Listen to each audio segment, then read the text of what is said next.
Hello and welcome back to study time मूली। दोस्तों स्वागत है एक बार फिर से आपका स्टडी टाइम मूली में। और यहाँ पे आज हम देखने वाले हैं पीटी 365 विजन आईएएस की, जहाँ पे हम डिस्कस करेंगे अपडेटेड क्लासरूम स्टडी मटेरियल। देखिए यहाँ पे मार्च 2020 से लेकर मई 2020 तक की सभी इंपॉर्टेंट करंट अफेयर्स जो भी हैं उनको हम देखने वाले हैं और कवर करेंगे। मैं कोशिश करूंगा विद इन अ वीक मैं ये पूरी मैगजीन को आप लोगों को समझा दूं, अच्छी तरीके से आपको कवर करवा दूं। हम कोशिश करेंगे हर दिन एक एक टॉपिक को करने का। जैसे यहाँ पे टोटल 7 टॉपिक है, तो 7 दिन हम कोशिश करेंगे इसको कवर करने की। देखिए काफ़ी इंपॉर्टेंट हो जाता है। वैसे तो आप लोगों ने पीटी 365 के जो हमारे पहले वीडियोस डले हुए होंगे तो वो तो आपने देखे ही होंगे। साथ में ये मैं आपको छोटा सा चीज़ बता दूं कि यहाँ पे क्या है, सबसे इंपॉर्टेंट चीज़ यहाँ पे ये है कि ये जो है प्रीवियसली 6 मंथ के जो करंट अफेयर्स होते हैं वो काफ़ी ज़्यादा पूछे जाते हैं यूपीएससी के अंदर। तो आप यहाँ पे अगर आप थोड़ा सा अंदाज़ा लगाएंगे तो मार्च से लेकर जैसे अक्टूबर में अगर आपका एग्ज़ाम है तो मार्च, अप्रैल, मई, जून, जुलाई, अगस्त, तो ये 6 महीने का करंट अफेयर्स बिल्कुल अच्छे सॉलिड से आपको करके जाने हैं। तो मैं ये आपको अच्छे से देखना है, 2 बार 1-2 बार रिवीजन करिए। और देखिए यहाँ पे लिखा भी हुआ है कि जो नेक्स्ट जो अपडेटेड मटेरियल आएगा वो 10 सितंबर को आएगा। टेंटेटिव डेट जो है अभी 10 सितंबर को, तो जब वो आएगा तब तक हम इसको कवर कर लिए होंगे और हम उसको भी फिर से कवर कर लेंगे फटाफट हफ्ते भर के अंदर। तो आज हम देखने वाले हैं पॉलिटी एंड द कॉन्स्टिट्यूशन, ये हमारा पार्ट फर्स्ट है। लेक्चर को आपको फटाफट शेयर कर देना है, लाइक कमेंट शेयर आप जितना कर सकते हैं उतना आप करिए, अपने फ्रेंड्सों को बताइए और ज़्यादा से ज़्यादा लोगों तक पहुँचाइए। ठीक है, आज हमारे पास टोटल जो है पॉलिटी एंड कॉन्स्टिट्यूशन के अंदर हम देखेंगे टोटल हमारे पास 5 टॉपिक है जो कि हम कवर करेंगे। पहला है issue related to the constitution. मैं इसको थोड़ा सा जूम कर देता हूँ जिससे आपको समझ में आ जाए सारी चीज़ें।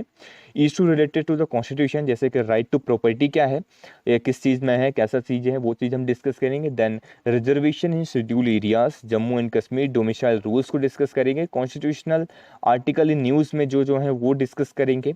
देन फिर issue related to the function of parliament और राज्यसभा फ्लो टेस्ट क्या होता है, cabinet committee, village volunteer system, NPID, judiciary, important legislative bills, और ये सारी चीज़ें हम डिस्कस करने वाले हैं। तो चलिए स्टार्ट करते हैं विदाउट एनी डिले हम अपने लेक्चर को। देखिए पहला आप देख पा रहे होंगे polity in the constitution, issue related to the constitution, right to property. अगर मैं आपसे बात करता हूं राइट टू प्रॉपर्टी तो आप बताइए किस आर्टिकल के तहत कॉन्स्टिट्यूशन में हमारा राइट टू प्रॉपर्टी आता है। आपको इंटरेक्ट करना है। ऐसा समझिए कि हमारा सेशन चल रहा है, आप इसको बिल्कुल देख रहे हैं और मैं आपसे क्लासरूम में ही क्वेश्चन पूछ रहा हूं, तो अब आप वहीं पे आप जवाब देना शुरू करिए। ठीक है, तो ये राइट टू प्रॉपर्टी जो हमारी है, राइट टू प्रॉपर्टी, वो किस आर्टिकल के अंदर आता है। देखिए पहले मैं आपको बता दूं, हिस्ट्री अगर हम उठाते हैं, अब देखिए सुप्रीम कोर्ट है retired that forcible disposal of a person of his private property without due process of law is a human right violation। देखिए अगर आप, सुप्रीम कोर्ट ने कहा है कि आप किसी भी पर्सन को उसकी प्रॉपर्टी से फोर्सफुली अगर उसे हटा देते हैं, ध्यान से सुनिएगा, सुप्रीम कोर्ट ने ये कहा है। और सुप्रीम कोर्ट जब भी कभी इस तरीके से स्टेटमेंट देता है तो वो काफ़ी इंपॉर्टेंट स्टेटमेंट बन जाती है। क्या कि अगर आप किसी भी पर्सन को फोर्सफुली उसके घर से या उसकी प्रॉपर्टी से दखल अंदाज करते हैं, उसे हटाते हैं, तो वो जो है, देखिए पहले तो ये एक राइट टू प्रॉपर्टी जो है हमारा फंडामेंटल राइट के अंदर आता था, लेकिन अब इसे फंडामेंटल राइट से रिपेल कर दिया गया है, हटा दिया गया है। लेकिन फिर भी इसे कहा गया है एक ये ह्यूमन राइट, ह्यूमन राइट का वायलेशन है। अगर आप इस तरीके से काम कर रहे हैं तो ह्यूमन राइट का वायलेशन है। देखिए क्वेश्चन अराइज हो सकता है, मैं आपको डिस्कस करता हुआ चलूंगा साथ में कि कैसे कैसे क्वेश्चन यहाँ पे पूछे जा सकते हैं। तो मे भी क्वेश्चन आ जाए कि फंडामेंटल राइट जो है कैसा राइट है, क्या ये कॉन्स्टिट्यूशनल राइट है, क्या ये ह्यूमन राइट है, क्या ये आपका फंडामेंटल राइट है, इस तरीके से क्वेश्चन पूछा जाएगा। बताइए आप कौन सा इसमें से करेक्ट आंसर है, 1 1 2 2 3, 1 2 3, या फिर इस तरीके से नन ऑफ द अबव। तो इस तरीके से क्वेश्चन आपसे मे बी अराइज हो सकते हैं। तो आपको याद रखना है right to property is a human right, ये हमारे ह्यूमन राइट है और ये हमारे कॉन्स्टिट्यूशन में मेंशन है। सो ये हमारा कॉन्स्टिट्यूशनल राइट भी है। क्लियर, यहाँ पे आप देख पा रहे होंगे आर्टिकल 19 क्लॉज 1 क्लॉज एफ के अंदर ये हमारा मेंशन था, राइट टू प्रॉपर्टी गारंटी अंदर Indian citizen right to acquire the hold and disposal of the property, हमारे फंडामेंटल राइट के अंदर मेंशन था। और आर्टिकल 31 के अंदर भी ये मेंशन था। क्लियर हो गया? तो ये सारी चीज़ें आप रीड कर सकते हैं, एक बार रीड कर लीजिएगा फटाफट। मैं आपको समझाने की चीज़ों को बताऊंगा। आर्टिकल जैसे 31 क्लॉज 2 क्या कहा है, पुट टू लिमिटेशन और state power acquisition of land. आप किसी के लैंड्स वगैरह नहीं ले सकते हैं, जैसे कंपलसरी एक्विजिशन नहीं कर सकते। अगर आप करते हैं तो उन्हें पब्लिक पर्पस के हिसाब से तो उनको आप कंपलसरी एक्विजिशन वगैरह देंगे, ठीक है, इस तरीके से। Secondly law enacted in the behalf they should be provided compensation, तो उनको कंपनसेशन भी प्रोवाइड करना आपको करवाना पड़ेगा। तो ये सारी चीज़ें हैं। अब इसको हटा दिया गया है, ठीक है। अब आपको पता होना चाहिए कि इसको किस अमेंडमेंट के एक्ट के तहत इसको हटाया गया है। Yes, it is abide by the 44th constitutional amendment act 1976, sorry 1978। Clear? तो पहले इस नैरो इसके जो अलग अलग अमेंडमेंट हुए, जैसे first, fourth, 17, 25, 42nd constitutional amendment होते गए, लेकिन फाइनली आता है हमारा amendment 44th constitutional amendment act, जिसने रिपेल कर दिया, हटा दिया entire 31 article and 19 clause 1 clause F को, और इंसर्ट करता है आर्टिकल 300A को। एक नया आर्टिकल कॉन्स्टिट्यूशन के अंदर इंसर्ट करता है, एंड दैट इज 300A। इसके अंदर क्या पढ़ा जाता है, हम इसको रीड करते हैं। State that no person shall be deprived of his property save by authority law, that means property is no longer a fundamental right। ध्यान रखना है, फंडामेंटल राइट नहीं है, तो गलती से भी टिक करके मत आइएगा कि ये फंडामेंटल राइट है। The aggravate individual would not be competent to move the Supreme Court under the Article 32 for any violation of Article 300A। अगर 300A का वायलेशन होता है तो वो सुप्रीम कोर्ट में डायरेक्टली नहीं जा सकता है under the article 32 of the constitution, जिससे कि रिट्स इशू मतलब सुप्रीम कोर्ट नहीं करेगी इसके लिए। तो ये आपको जनरली याद रखना है। क्लियर हो गया? अब यहाँ पे हम आगे देखते हैं जैसे राइट टू प्रॉपर्टी ऐसे ह्यूमन राइट्स के बारे में। तो ह्यूमन राइट्स हम क्यों बोल रहे हैं उसको हम देखते हैं। सबसे पहला point, right to property is a human right. In a several cases, Supreme Court of India has held that right to property is not just a statutory right, but also a human right। जैसे constitution में mention है तो हम इसे क्या करेंगे, एक ये कॉन्स्टिट्यूशनल राइट भी है, एक ये स्टैट्यूटरी राइट है, इसको किसी एक्ट के तहत लेके आया गया था, तो ये एक ऐसा कह सकते हैं आप, इसके ऊपर कुछ एक्ट्स भी बने हैं, तो ये स्टैट्यूटरी राइट्स भी है।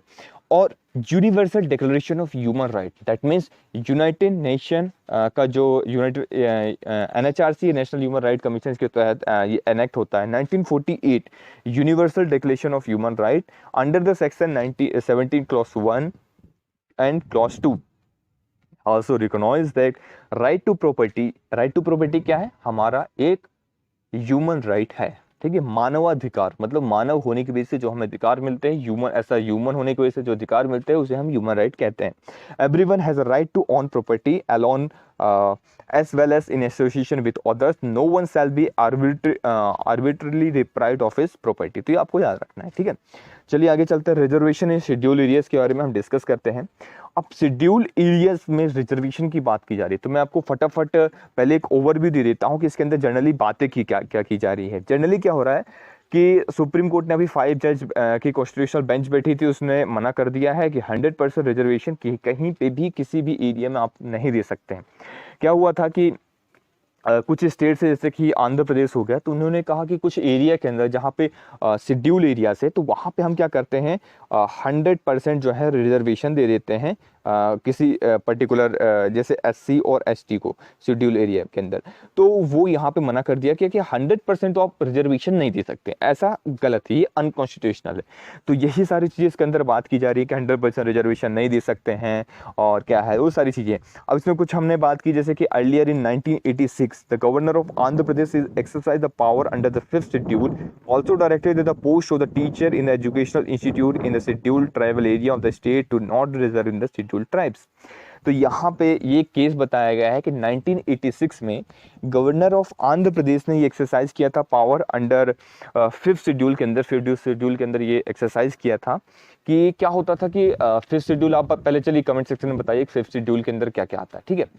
तो गवर्नर के पास ऐसी पावर रहती है कि वो कुछ स्टेट्स के अंदर की चीज़ों को कर सकता है, मैनेज कर सकता है, कुछ एरिया स्पेसिफिक एरिया के अंदर कुछ अलग से लॉज बना सकता है, ये 5th शेड्यूल के अंदर दिया गया है, ठीक है। तो यहाँ पे उन्होंने ही मना किया था कि आप 100% रिजर्वेशन नहीं दे सकते हैं। टीचर्स के एजुकेशनल वहाँ पे बात की जा रही थी कि हम टीचर्स को वहाँ पे बिल्कुल 100% दे देते हैं, तो वो मना कर दिया गया। तो ये आपको याद रखना, ठीक है। फिर यहाँ पे रिसेंटली सुप्रीम कोर्ट ने भी बोला कि 100% रिजर्वेशन नहीं दिया जा सकता, क्योंकि ये हमारे अंडर आर्टिकल वायलेशन है, आर्टिकल 14 और आर्टिकल 15 का ये टोटली वायलेशन हो रहा है, तो ये मना कर दिया गया है। तो इसको आपको याद रखना है। 100% reservation to be the scheduled tribe, also describe the general category scheduled class of the backward class. The court referred to the Indra Sahani judgment which caps reservation 50%. तो आपको तो ये जजमेंट पता ही होना चाहिए, और आई थिंक पता होगा, अभी तक तो आप लोगों ने इतना पढ़ लिया होगा कि इंदिरा सहानी केस जो है वहाँ पे 50% रिजर्वेशन का कैप लगा दिया था कि आप 50% से रिजर्वेशन से ज़्यादा आप रिजर्वेशन नहीं दे सकते हैं। तो ये कैप लगाया था, किस केस में था? इंदिरा सहानी केस में। तो ये आपको याद रखना है। क्लियर? चलिए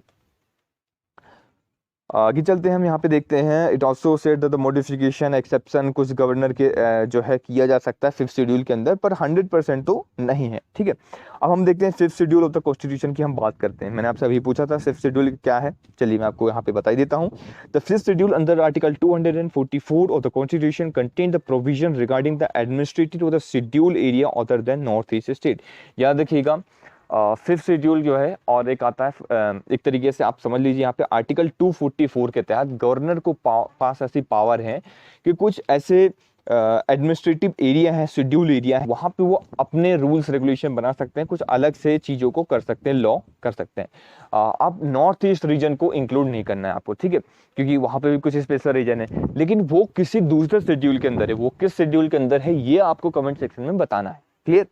अब यहाँ पे जो शेड्यूल एरिया जो है डिक्लेयर किया जाएगा इन स्टेट्स के अंदर, यहाँ पे गवर्नर को पावर दी गई, जैसे कि आंध्र प्रदेश इंक्लूडिंग तेलंगाना, छत्तीसगढ़, गुजरात, हिमाचल प्रदेश, झारखंड, मध्य प्रदेश, महाराष्ट्र, उड़ीसा एंड राजस्थान, इनके सभी शेड्यूल्स एरिया जो भी हैं इनके ऊपर एडमिनिस्ट्रेशन किया जा सकता है, इनके ऊपर स्पेशल प्रोविजन बनाए जा सकते हैं। Schedule area is in a state is notified by an order by the president. जो शेड्यूल एरिया है वो प्रेसिडेंट के द्वारा नोटिफाई किया जाता है, ये आपको पता होना चाहिए। जब गवर्नर से वो कंसल्टेशन करते हैं, एक बार बातचीत करते हैं, इसके बाद वो डिक्लेयर करते हैं कि हाँ इस एरिया को शेड्यूल एरिया जो है डिक्लेयर कर दिया जाए। क्लियर? और ये जो है एनुअली जो है गवर्नर जो है रिपोर्ट भी सबमिट करते हैं। ये छोटी छोटी चीज़ें हैं। Each state having the schedule area must have tribal advisory council consisting of 20 members.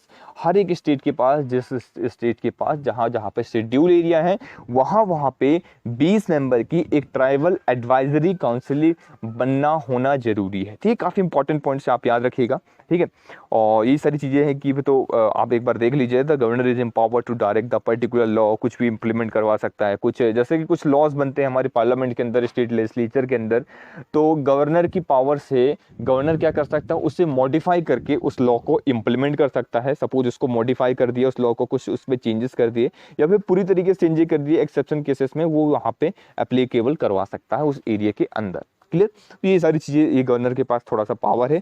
आप यहाँ से गवर्नर की पावर भी याद देखिए, आपको समझ में आ गई, याद हो गई है, बल्कि गवर्नर की कुछ एक्स्ट्रा पावर जो होती हैं वो आप लिख सकते हैं इस तरीके से कि जब भी आप कंपैरिजन आए प्रेसिडेंट और गवर्नर के पावर में, तो आप उस चीज़ को भी लिख सकते हैं। क्लियर? आई थिंक इसको पढ़ने के बाद आपको बिल्कुल भी जरूरत नहीं है। अगर आप एक बार इसको रीड कर लेते हैं और मेरा लेक्चर देखने के बाद अगर जस्ट एक बार गो थ्रू भी हो जाते हैं तो आपको सारी चीज़ें क्लियर हो जाएंगी। जम्मू कश्मीर डोमिसाइल रूल्स, हम थर्ड पॉइंट में आते हैं। Jammu and Kashmir domicile rules की अगर हम बात करते हैं, so center has defined domicile rule by an exercise power confirmed by the Jammu Kashmir Reorganization Act 2019। तो इसके तहत हम चीज़ों को देखेंगे।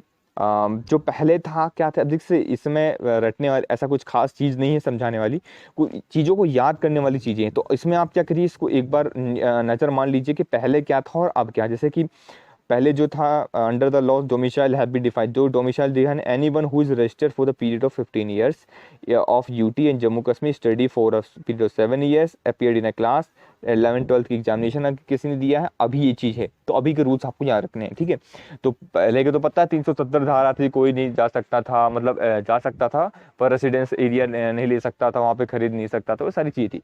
अभी क्या है कि अगर 7 साल तक वो अगर वहाँ पे पढ़ाई कर रहा है, 15 साल तक तो वहाँ पे रहा है, या वहाँ पे 11, 10th, 12th का एग्जामिनेशन वहीं से दिया है, तो वो चीज़ फिर ये हो सकता है, उन्हें डोमिसाइल मिल सकता है। Clear? Children of the government official जो है, जो गवर्नमेंट ऑफिशियल है, उनके जो बच्चे हैं उनको दिया जाएगा। ठीक है, such resident of Jammu Kashmir reside outside, जो अलग जम्मू कश्मीर से अलग रह रहे हैं, मतलब कहीं और आके पढ़ाई लिखाई अपनी कर रहे हैं दिल्ली वगैरह में, तो उन्हें भी ऐसी कंडीशन अगर वो फुलफिल करते हैं तो उन्हें भी डोमिसाइल दे दिया जाएगा। ठीक है, The order provides protection of domicile of any post on government order provisional group A and group B category and group D category. तो ये सारे जो भी हैं इसके सारी चीज़ के अंदर आ जाता है, ठीक है। जो भी ग्रुप ए, ग्रुप बी और ग्रुप डी की कैटेगरी के जो लोग हैं वो सारी कोई भी पोस्ट भी हो तो उन्हें प्रोटेक्शन ऑफ डोमिसाइल मिल जाएगा। क्लियर, ये सारी चीज़ इसके अंदर बात की गई है। कॉन्स्टिट्यूशन आर्टिकल इन न्यूज़, अब हम देखेंगे कौन कौन से आर्टिकल्स हमारे न्यूज़ में रहे हैं। अभी के अभी आपको ये आर्टिकल्स रट लेना है, याद कर लेना, क्योंकि आपके पास बिल्कुल टाइम नहीं कि आप कल छोड़िए या बाद में छोड़िए, अभी याद कर लीजिए मेरे साथ, ठीक है। आर्टिकल 124 क्लॉज 7 हम देखते हैं। What is it? Retired supreme court जज can not please or act in any court or before any authority within the territory of India। तो आर्टिकल 124 क्लॉज 7 आपको याद हो गया होगा, आपने एक बार रीड कर लिया होगा। आर्टिकल 80 क्लॉज 1 क्लॉज ए हम देखते हैं। देखिए, प्रेसिडेंट के nominate 12 person having special knowledge of the practice experience in respect of the matter of the following literature, science, art and social service. Generally इसमें क्या बताया गया? आर्टिकल 80 अगर मैं आपसे बोलूँ 80 हो गया, 80 क्लॉज 1, जनरली आप 80 याद रखिए। तो प्रेसिडेंट नॉमिनेट करता है 12 लोगों को, ठीक है, राज्यसभा के अंदर। तो ये क्या करता है? नॉमिनेट करता है। तो अभी रिसेंटली कौन नॉमिनेट हुए हैं? हमारे जो CJI थे पहले, farmer CJI justice of India जो थे रंजन गोगोई को राज्यसभा के मेंबर जो है बना लिया गया। तो इसीलिए न्यूज़ में है, तो 12 लोगों को नॉमिनेट करते हैं, तो इसीलिए उनको नॉमिनेट किया गया है तभी, तो इसलिए न्यूज़ में है, तो ये आपको याद रखना है। देन आर्टिकल 171 क्लॉज 5 की अगर मैं बात करता हूँ, तो सेम प्रोसेस में जैसे वहाँ पे 80 आर्टिकल में प्रेसिडेंट नॉमिनेट करते हैं पार्लियामेंट के अंदर, और यहाँ पे 171 आर्टिकल के अंदर याद रखिएगा गवर्नर जो है नॉमिनेट करते हैं। तो ये आपको याद होना चाहिए। क्लियर, चलिए यहाँ पे आप देख पा रहे होंगे आर्टिकल 164 क्लॉज 4 की अगर मैं बात करता हूँ, any minister who is any period of 6 consecutive month is not a member of legislative assembly of the state shall at expiration of the period cease to be minister।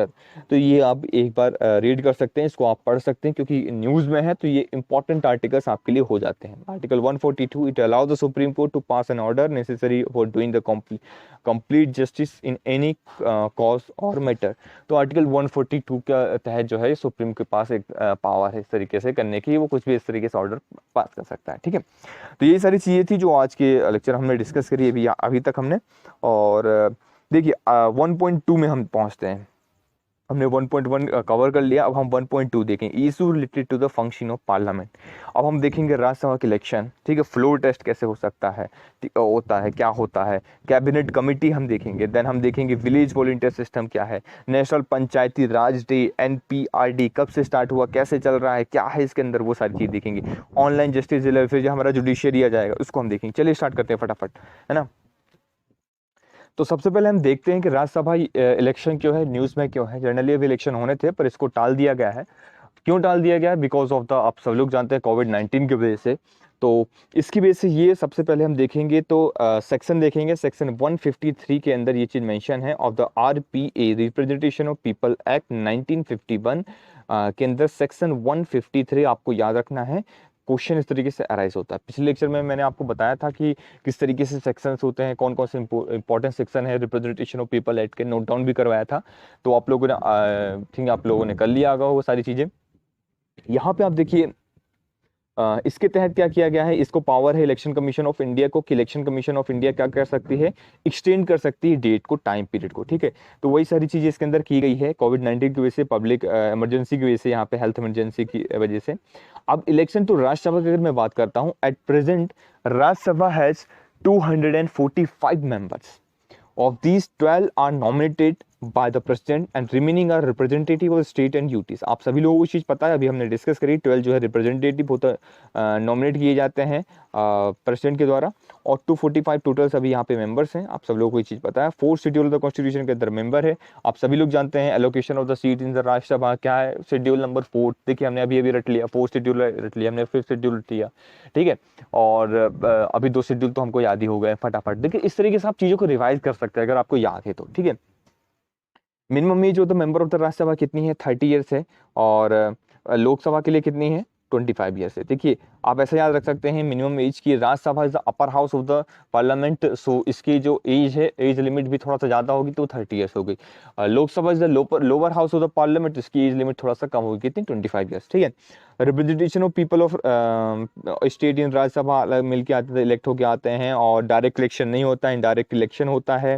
Simple सी चीज़ है, single transferable votes होता है। राज्यसभा जो है dissolve नहीं होता। सबसे बड़ी चीज़ ये होती है 6 ईयर का टर्म होता है। हर 2 साल में 1/3 जो लोग हैं इसमें रिटायर्ड होते हैं और 1/3 लोगों का इलेक्शन होता है। ठीक है, तो ये आपको समझना, हर 2 साल में 1/3 लोग रिटायर्ड होते हैं और 1/3 लोगों का इलेक्शन होता रहता है। प्रोसेस चलता रहता है, तो आपको पता होना चाहिए। सिस्टम ओपन बैलेट सिस्टम होता है ये, ठीक है ना,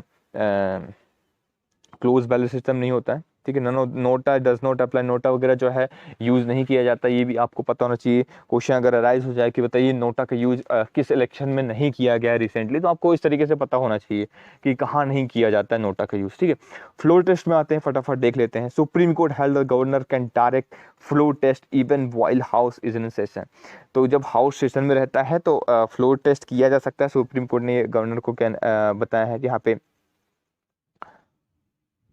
देखिए, Supreme Court observe that the governor can call for the floor test at any time, किसी भी समय फ्लोर टेस्ट के लिए बुलाया जा सकता है। अब आपको मैं समझाता हूँ पहले फ्लोर टेस्ट होता क्या है। ठीक है, अब यहाँ पे आप ध्यान से आप देखेंगे। ठीक है, governor need not to wait for the speaker decision to resignation of the MLA before the calling of the trust vote in house. क्या होता है कि सपोज ऐसा कुछ चल रहा है कि यार कुछ गड़बड़ी चल रही पार्टी के अंदर और ऐसा लग रहा है कि मेजोरिटी नहीं है, तो यहाँ पे फिर फ्लोर टेस्ट होता है कि आप अपनी मेजोरिटी को साबित करिए। तो ये चीज़ होती है और ये गवर्नर किसी भी टाइम में कर सकता है। तो ये सारी चीज़ें इसके अंदर बताया गया है।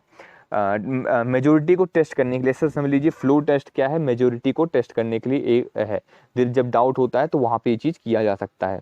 ठीक है, तो जो भी सत्ता में पार्टी रहती है वो उसको अपनी मेजोरिटी प्रूव करनी होती है। तो ये सारी चीज़ें इसके अंदर दी गई हैं। ठीक है, इसके रिगार्डिंग और आप देख सकते हैं कि अपोजिशन जो पार्टीज हैं मोशन मूव कर सकते हैं, जैसे expressing the confidence of motion, no confidence motion वगैरह, ये सब कर सकते हैं। कुछ एक छोटी सी और इसके न्यूज़ है, जैसे कि अर्जेंट साइन डाई। आप लोगों ने अर्जेंट साइन डाई पढ़ा ही होगा, मैंने आपको क्रैश कोर्स के अंदर ये चीज़ बहुत अच्छे से करवाया है। Parliament urgent sine die ahead of schedule in a week कोविड-19 after passing the financial bill 2020। अब देखिए क्या है, इसके अंदर इंडेफिनिट पीरियड के लिए अर्जेंट किया जा सकता है कि आप पार्लियामेंट कब सेशन में आएगा किसी को नहीं पता। क्यों? क्योंकि हेल्थ इमरजेंसी लगी हुई है। तो ये चीज़ें इस तरीके से की जाती हैं और ये की पार्लियामेंट के द्वारा यहाँ पे किया जा सकता है। और ये की कौन करता है? प्रिजाइडिंग ऑफिसर करते हैं। जो पावर जो ये होती है प्रिजाइडिंग ऑफिसर के पास होती है, जो हाउस के होते हैं।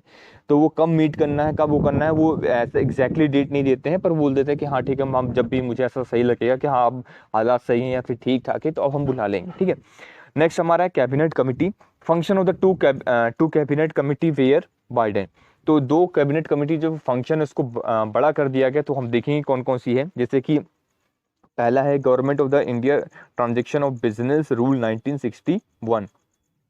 तो इसके अंदर प्रेसिडेंट को पास पावर होती है कि प्रेसिडेंट क्या कर सकता है अंडर आर्टिकल 77 क्लॉज 3, याद रखिएगा 77 क्लॉज 3 आर्टिकल के अंदर प्रेसिडेंट हैड मेड 1961 रूल। तो प्रेसिडेंट जो है 1961 का रूल इसने बनाया है कि किस तरीके से पार्लियामेंट के बिजनेस जो होंगे, government of India transaction business rule जो है चलेगा।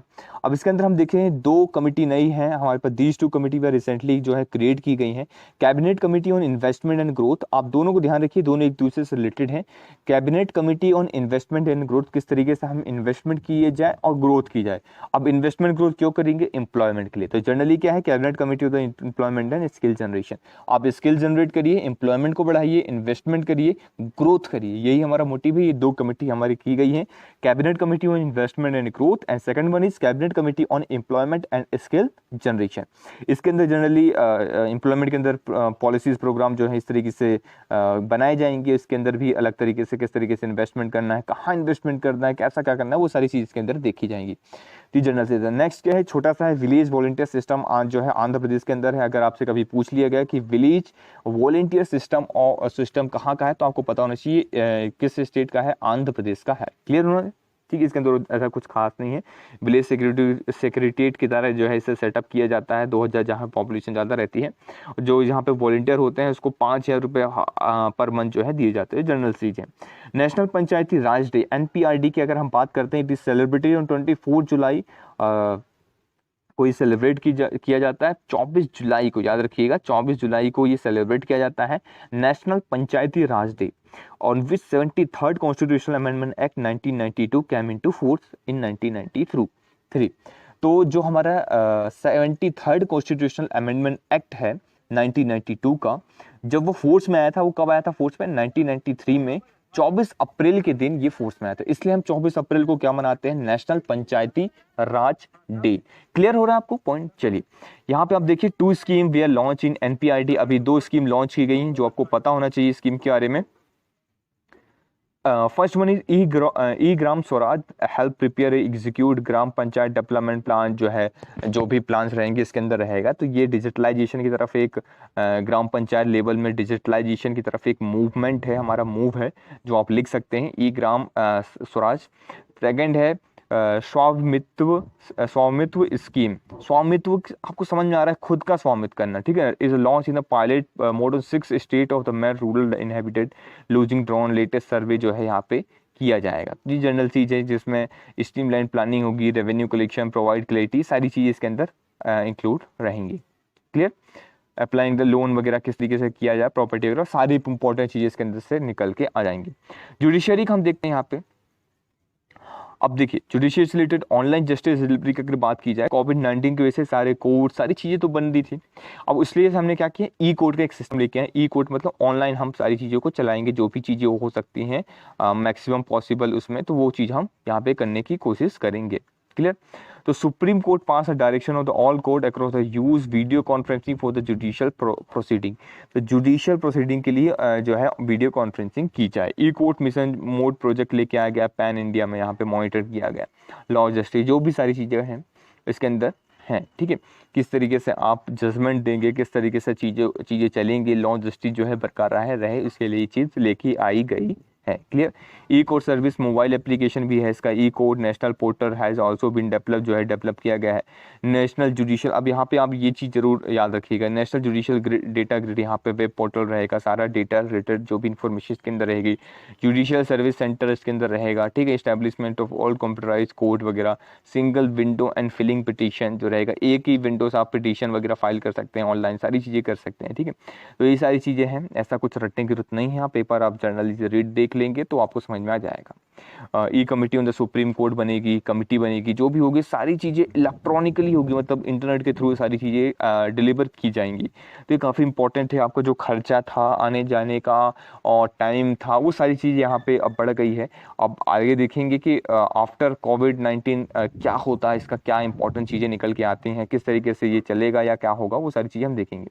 इसके अंदर एक लिम्स है, वो आप याद रखिएगा, legal Information Management Briefing System is a web portal developed by Department of Legal Affairs, Ministry of Law Justice for monitor and handling of various court cases in the government department and ministries। तो इस तरीके से जो भी government के अंदर cases चलते हैं वो सारी चीज़ों को हैंडल करता है लिम्स। क्लियर हो गया? तो ये आपको याद रखना। Interoperable criminal justice system ICJS जो है, ये एम क्या है इसका, इंटीग्रेटिंग क्राइम क्रिमिनल्स के ट्रेस को ट्रैक किया जाए, जो भी उससे रिलेटेड डेटा है, जो भी उससे रिलेटेड जो केसेस हैं उसको अब एक तरीके से एक अलग ही एक डेटाबेस तैयार किया कि उनके ऊपर जस्टिस किया जाए। तो ये काफ़ी अच्छा एक पॉइंट है कि आप ऑनलाइन के माध्यम से आप सारी चीज़ों को कैटेगराइज कर सकते हैं बहुत अच्छी तरीके से, उसके ऊपर जजमेंट सुना सकते हैं। ऑफिशियल लैंग्वेज कोड जो है यहाँ पे आप एक बार देख लीजिए कि Haryana official language amendment act के तहत चैलेंज किया है सुप्रीम कोर्ट ने यहाँ पे on the ground that it was creates unreasonable classification between Hindi and non-Hindi speaking advocates and violates Article 14, 19 and 21। तो ये हम देखेंगे क्या होता है, जुडिशियल प्रोसीडिंग किस लैंग्वेज में की जाती है सुप्रीम कोर्ट के अंदर, ये इंग्लिश में, और हाई कोर्ट के अंदर। तो यहाँ पे आपको याद रखना है। क्लियर? यहाँ पे आप देख पा रहे होंगे जिसे article 348 clause 1 provide that all proceeding in the supreme court in every high court shall be in English language until the parliament by law otherwise provides. अगर पार्लियामेंट किसी लॉ के तहत लेके आता है कि हाँ सर आप ये लैंग्वेज भी यूज कर सकते हैं, देन ओनली, नहीं तो आप इंग्लिश लैंग्वेज को ही यूज करेंगे हाई कोर्ट और सुप्रीम कोर्ट के अंदर। अब देखिए, parliament has not made any provision the use of the Hindi in supreme court. तो हिंदी को यूज किया जाए ऐसा कोई प्रोविजन नहीं बनाया गया है पार्लियामेंट के द्वारा। तो सुप्रीम कोर्ट जो है सिर्फ इंग्लिश लैंग्वेज में ही अपील को हियर करेगी, देखेगी। अब देखिए आर्टिकल 348 क्लॉज 2 क्या कहता है, provided the governor with the consent of the president. Governor president के गवर्नर में ऑथराइज कर सकता है हिंदी को और अदर लैंग्वेज को प्रोसीडिंग के अंदर हाई कोर्ट के अंदर। तो ये सारी चीजें बात की गई हैं जो कि हम यहाँ पे पढ़ रहे हैं। ये किस आर्टिकल के अंदर है, आर्टिकल 348 के अंदर है। तो ये आपको याद होना चाहिए आर्टिकल, ठीक है। तो चलते हैं हम आगे। Under the official language act of 1963, अगर मैं बात करता हूं ऑफिशियल लैंग्वेज एक्ट की, तो ऑफिशियल लैंग्वेज एक्ट ऑफ 1963 के तहत with consent of the president can authorise use of Hindi और official language purpose of judgment की बेसिस में आप इसे यूज कर सकते हैं। तो आप किस बेसिस में आप हिंदी को यूज किया जा सकता है, वो सारे एक्ट और आर्टिकल याद रखेंगे। पहला हमने बताया कि गवर्नर जो है कंसेंट ले ले, तो गवर्नर के कंसेंट में अगर प्रेसिडेंट से कंसेंट करके करता है तो आर्टिकल 348 के तहत ये चीज किया जा सकता है। देन है हमारा ऑफिशियल लैंग्वेज एक्ट 1963, ठीक है। तो ये आपको समझ में आ गया होगा और दोनों चीजें आपको यहाँ पे याद रखनी है। अब देखिए कोड ऑफ सिविल प्रोसीजर 1908 के तहत क्या है, state government can declare language of the subordinate. Subordinate के जो कोर्ट है वहाँ पे स्टेट गवर्नमेंट डिक्लेयर कर सकता है, और हाई कोर्ट वगैरह के अंदर वहाँ पे सबऑर्डिनेट कोर्ट में कौन सा चलेगा वो चीज़ वो डिसाइड कर सकते हैं डिस्ट्रिक्ट के अंदर कौन सा लैंग्वेज चलेगी। क्लियर हो गया। नेक्स्ट है हमारा ऑल इंडिया जुडिशियल सर्विसेज। आप सभी लोग जानते हैं ऑल इंडिया जुडिशियल सर्विसेज की बात की जा रही है। रिसेंटली अभी लॉ मिनिस्ट्री ने डिसाइड किया है complete the consolidation process of all India judicial service by March 2022। तो देखिए देखते हैं क्या होता है। और ऑल इंडिया जुडिशियल सर्विस, जैसे कि आप कह लीजिए ऑल इंडिया जो सिविल सर्विसेज का एग्जामिनेशन होता है, आप यूपीएससी की जिसकी आप तैयारी कर रहे हैं, तो उसके लिए क्या होता है, आप आईएएस सर्विस मिलती है आपको, एंड आईपीएस सर्विस मिलती है, आईआरएस मिलती है, ठीक है, आईएफएस मिलती है। तो ये सारी सर्विस, अब इसके अंदर एक सर्विस तो रहेगी ऑल इंडिया जुडिशियल सर्विस, लेकिन इसका एग्जाम अलग होगा। ऐसा नहीं कि आपको यूपीएससी से बन के जाएंगे, तो इसका एग्जाम क्या होगा, अलग होगा। अब यहाँ पे आप देख पा रहे होंगे ऑल इंडिया जुडिशियल सर्विस की अगर मैं बात करता हूं, आफ्टर द स्वर्ण सिंह कमेटी की रिपोर्ट रिकमेंडेशन 1976 में आई थी, उसके तहत 312 के आर्टिकल के अंदर जो है इसको इंक्लूड किया गया है जुडिशियल सर्विस को। क्लियर हो गया। अब 312 आर्टिकल की बात करिए तो ये क्या है आपको समझना होगा। 312 जो आर्टिकल है ये बहुत इंपॉर्टेंट है, ये राज्यसभा को मिलता है। याद रखिएगा, राज्यसभा के पास ये पावर है कि वो ये चीज़ इस तरीके से कर सकता है। मतलब सेंट्रलाइज जो सर्विस है, ये ऑल इंडिया जुडिशियल सर्विस जो है इंक्रीज करेगा, सेंट्रलाइज वगैरह। तो ये अभी मैं आपको बताता हूँ आर्टिकल का। तो आर्टिकल ही किसके पास है, राज्यसभा के पास है, कि आर्टिकल 312 के तहत क्या कर सकता है, ऑल इंडिया जुडिशियल जो सर्विसेज हैं वो एक नई सर्विसेज बना सकती है, किसी सर्विस को कट कर सकती है, हटा सकती है। तो ये राज्यसभा के पास ऐसी पावर है कि ये चीज कर सकता है। क्लियर हो गया। 2/3 मेजोरिटी से इसको पास करवाना पड़ेगा सबसे पहला। क्लियर। चलिए अभी हमने ये चीज देखी कौन कौन सी हमारे पास आई ऑल इंडिया सर्विसेज हैं। एक आईएएस हो गई, एक आईएफएस हो गई और एक आईपीएस हो गई। ये तीन ही हमारे पास ऑल इंडिया सर्विसेज हैं, ये आपको पता होना चाहिए। क्लियर हो गया। Common unique feature of all India services that a member of these services. अब देखिए जनरली क्या होता है, ऑल इंडिया सर्विसेज के जो मेंबर्स होते हैं वो उन्हें रिक्वायरमेंट कौन करता है, सेंटर करता है, लेकिन वो सर्व कहाँ करते हैं, स्टेट कैडर में करते हैं। तो ये सेंटर और स्टेट के बीच का कॉम्बिनेशन है, आप ये देख सकते हैं। बहुत अच्छा एक एग्जाम्पल है जो आप मेंशन कर सकते हैं। अब हम देखेंगे आज का last topic, that is important legislation and bill. देखेंगे हम क्या है, ordinance to protect health worker. आप यहाँ पे ऑर्डिनेंस लेके आया गया है क्योंकि हमारा पार्लियामेंट सेशन में नहीं है, इसलिए ऑर्डिनेंस लेके आया गया है। क्या, the president promulgated epidemic disease amendment ordinance 2020 to amend the epidemic disease act 1897। Question आ सकता है ये किस चीज को अमेंड कर रहा है, 1897 के एक्ट को अमेंड कर रहा है। याद रखिएगा आप, सोचिए कितना पुराना एक्ट है ये, एपिडेमिक डिसीज एक्ट कितना पुराना है, उसको क्या कर रहा है, ये अमेंड कर रहा है। क्या है, several personal property include the living person जो against the violence during the epidemics. अब क्या होता है, एपिडेमिक के टाइम पे बहुत ज़्यादा लोग हाइपर हो जाते हैं और जो वहाँ पे कर्मचारी वर्क कर रहे होते हैं, हेल्थ वर्कर जो काम कर रहे होते हैं, डॉक्टर्स काम कर रहे होते हैं, उनके ऊपर हाथापाई भी कर देते हैं, नुकसान हो जाते हैं, उसके तहत जो है यहाँ पे बात की जा रही है। अब यहाँ पे डेफिनेशन आप एक बार रीड कर सकते हैं, आपको मैं थोड़ा सा जूम करके दिखाता हूँ। The ordinance define the health care services personal as a person who is at risk of contracting the epidemic diseases while carrying out the duties related to the epidemic. It's include any public clinic health care services, कोई भी इसके अंदर include होगा, ठीक है, जो यहाँ पे काम कर रहा है, फिर वो चाहे डॉक्टर हो, नर्सेस हो, पैरामेडिकल वर्कर्स हो, कम्युनिटी हेल्थ वर्कर हो, कोई सा भी इसके अंदर आ जाते हैं। Any other person empowered under the act to take a measure to prevent the outbreak of the disease और स्प्रेड, तो जिसको अलग से जिम्मेदारी मिली हुई है इसके अंदर वो करने के लिए, वो भी इसके अंदर इंक्लूड हो जाता है। Any person declare such by the state government by notification और ऑफिशियल गेजेट के तहत इसको अगर किसी अपॉइंट किया गया है तो वो पर्सन भी इसके अंदर आ जाता है। तो ये तो हमने जनरली देखा, ये ऑर्डर के थ्रू जो आते हैं वो भी इसके अंदर इंक्लूड है। क्लियर। एक्ट ऑफ वायलेंस की अगर मैं बात करता हूं तो अगर कोई भी कैसे वायलेंस, जैसे अगर harassment, impacting living of the working condition अगर होते, हार्म उनको मिलता है, इंजरी होती, हर्ट होता है, डेंजर उनकी लाइफ अगर आ जाती है, ऑब्स्ट्रक्शन डिस्चार्ज ड्यूटीज हो जाता है, डैमेज होता है, बड़ी बहुत ज़्यादा प्रॉपर्टी को डैमेज होता है, उनके document, health care services personal में, ये सारी चीज़ें अगर होती हैं तो वो एक्ट ऑफ वायलेंस के तहत ये चीज़ अप्लाई होगा, उनको पनिशमेंट दिया जाएगा। कैसी? देखिए मिनिमम पनिशमेंट यहाँ पे फाइन जो है 50,000 से लेके यहाँ पे 50,000 तक यहाँ पे पनिशमेंट है, और लाखों रुपए तक का फाइन है। यहाँ पे 5 साल तक की यहाँ पे सजा देखने को मिल सकती है, या फिर यहाँ पे अगर ग्रीवेंस हार्म हुआ है तो यहाँ पे 6 मंथ से लेकर 7 ईयर्स तक की पनिशमेंट है, और 5 लाख रुपए तक का, 1 लाख से लेके 5 लाख रुपए तक का यहाँ पे पनिशमेंट जो है मिल सकता है। कॉग्निजेबल है और नॉन बेलेबल है, मतलब यहाँ पे आपको बेल जो है नहीं मिलेगी, ये आपको याद रखना है। ठीक है। कंपनसेशन क्या है? कंपनसेशन ये है कि अगर कोई कन्विक्टेड है तो आप उसको कंपनसेट भी करेंगे। इस तरीके से अगर हेल्थ केयर पर्सन के ऊपर कोई किया जा रहा है आपको उसको कंपनसेशन भी देना पड़ सकता है, अगर आप प्रॉपर्टी को डैमेज वगैरह इस तरीके से करते हैं तो। इन्वेस्टिगेशन जो किया जाएगा 30 दिन के अंदर इसको कंप्लीट किया जाएगा, और जो पुलिस रैंक के जो ऑफिसर होंगे जो इन्वेस्टिगेट करेंगे वो कौन होना चाहिए, वो आपको पता होना चाहिए। Police officer not below the rank of inspector, जो 3 स्टार होता है, आप सभी लोग जानते हैं इंस्पेक्टर होते हैं, तो उस 3 स्टार और पट्टी लगी रहती है, ठीक है, इंडिया के अंदर। तो इस तरीके से जो होते हैं उनको हम कहते हैं इंस्पेक्टर, तो वो इंस्पेक्टर रैंक से नीचे नहीं होना चाहिए, ये तो इंस्पेक्टर, या तो डीएसपी, या तो सीएसपी, जो भी हैं वो यहाँ पे करेंगे। क्लियर। ट्रायल वर्जन में अगर मैं बात करता हूँ तो inquiry of the trial should be concluded within 1 year, inquiry होनी चाहिए, सारी चीज़ें दी गई हैं, burden of the proof, offence वगैरह, जो गिल्टी नहीं किया जाएगा। तो ये सारी चीज़ें इसके अंदर बात की गई हैं। देखिए नेक्स्ट हमारा है लोकपाल कंप्लेंट रूल 2020। अब ये लोकपाल कंप्लेंट रूल हम देख लेते हैं। लोकपाल एंड लोकायुक्त एक्ट 2013 के तहत ये चीज़ आया था, और की फीचर्स ऑफ द रूल्स, हम इसके जो कुछ रूल्स हैं, कैसे आप यहाँ पे कंप्लेन कर सकते हैं लोकपाल के अंदर, कैसे फिर वो आगे इन्वेस्टिगेशन देखेगा और चीज़ों को करेगा, वो हम देख लेते हैं। ठीक है। Complaint file electronically by post और इन पर्सन, कोई भी अगर पर्सन पोस्ट में है उसके खिलाफ जो है आप कंप्लेन जाहिर कर सकते हैं यहाँ पे इलेक्ट्रॉनिक, मतलब ऑनलाइन आप कर सकते हैं। ठीक है।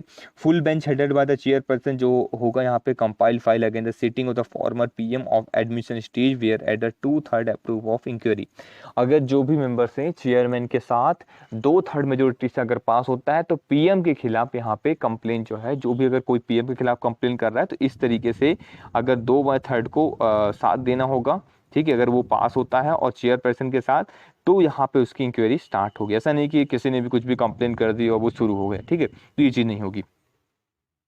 तो ये चीज़ आपको याद रखना है। ठीक है। No complain can be file against the public servant act, army act और नेवी एक्ट, एयरफोर्स एक्ट और कोस्ट गार्ड एक्ट के तहत यहाँ पे कोई कंप्लेन फाइल नहीं होगी। याद रखना आपको, जो कंप्लेन फाइल कर रहा है उसको वैलिड प्रूफ आइडेंटिटी देना होगा। अगर कोई फॉरेनर है तो उसको नेशनल अपना जो लोग है कंप्लेन, जैसे पासपोर्ट वगैरह, आइडेंटिटी कार्ड वगैरह, वो सारी चीज़ें देनी होंगी।